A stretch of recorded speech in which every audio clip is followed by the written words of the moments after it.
Thanks, Mr. Chairman.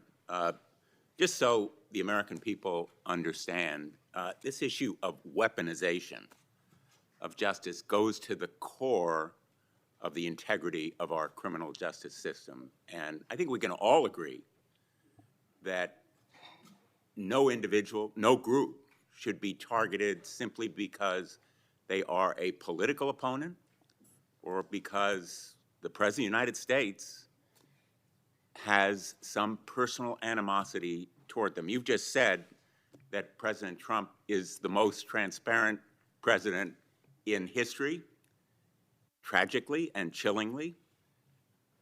You may be right when it comes to criminal justice, because far from ending weaponization of justice, I would submit, Madam Attorney General, that President Trump has embodied it. And we have a record. It is a public record of his express instructions that certain individuals be investigated. The Attorney General of New York, Tish James, my colleague Adam Schiff, the former CISA director, Chris Krebs, the DHS former Chief of Staff, Miles Taylor. There's a list. And he has been transparent. In fact, 5 days before the indictment of James Comey, he put this post up as instructions to you. He didn't mince words. He was very open and public that you should indict James Comey and others because they are guilty as hell. No more delay now. 5 days before you indicted, or a grand jury at your instructions indicted James Comey.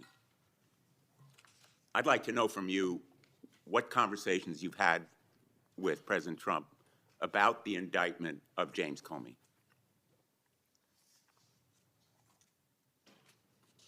Senator, I am not going to discuss any conversations I have or have not had with the President of the United Did you States. see that You're post? an attorney, you have a law degree, and you know that I'm not going to do that. I also find it fascinating, because I'll keep fighting to ensure that law enforcement and the judicial process move forward without political interference. No one is above the law, not even the President. That's a quote from you, Senator Blumenthal, in 2017. Well, let me ask you then, when you saw that No post, one is above the law. That was your quote. When you saw that post, did you talk to anybody in the White House? I am not going to discuss any conversations I have, nor any investigations, nor So you were unwilling to tell pending this committee cases. about conversations with the White House And if I regarding may James continue, Comey's indictment. and if I may Let me continue, show you a picture. James Comey was indicted by one of the most liberal grand juries in the United States. The night before James Comey's indictment, you had dinner with the President of the United States. Pretty intimate group. Actually, there were a lot of people there that night. That's a great James picture. Comey discussed at that dinner? I love that picture. That's a great picture. And there were a lot of people there that night. I think the entire cabinet was there. Did you discuss James Comey with the President of the United States? He was sitting just to your left. Well, 2 seats down, yes. 2 seats down. And I am not going to discuss any conversations I've had or not have with the President of the United States. Because the American public is entitled to know, Madam Attorney General, the entire cabinet was at that whether dinner, you too, took instructions from President Trump after he told you very directly to indict James Comey, which is weaponization of the Department of Justice. I want to agree with my colleague, Senator Hawley, that weaponization of our justice system must end. That's the reason that I propose legislation, and I challenge him and my colleagues on the other side of the aisle to join me in legislation that would create a statutory right of action for people who are selectively or maliciously prosecuted for political reasons. It would codify your manual, the Department of Justice manual, on political prohibitions against political considerations in charging decisions and prohibit the White House from intervening, President Trump and any other president from intervening in charging decisions.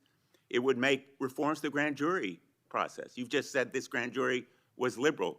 We should reform the grand jury process to ensure that the government is not abusing its power and authority, and it will require transparency and accountability reforms at DOJ so that you will and other attorneys general be held accountable for these kinds of decisions. Will you join me in supporting that kind of reform? Senator Blumenthal, I find it so interesting that you didn't bring any of this up during President Biden's administration when he was doing everything to protect Hunter Biden, his son. And I think you just saw what Director Radcliffe just released. You know, this is an effort to be positive. If I can finish answering the question, I'm not going to yell over you. I'm not going to get in the gutter with you. But information that the Biden administration told them not to investigate Hunter Biden's involvement with Ukraine. I'm not going to be lectured to you about integrity by someone who lied about being in the military just to be elected a senator.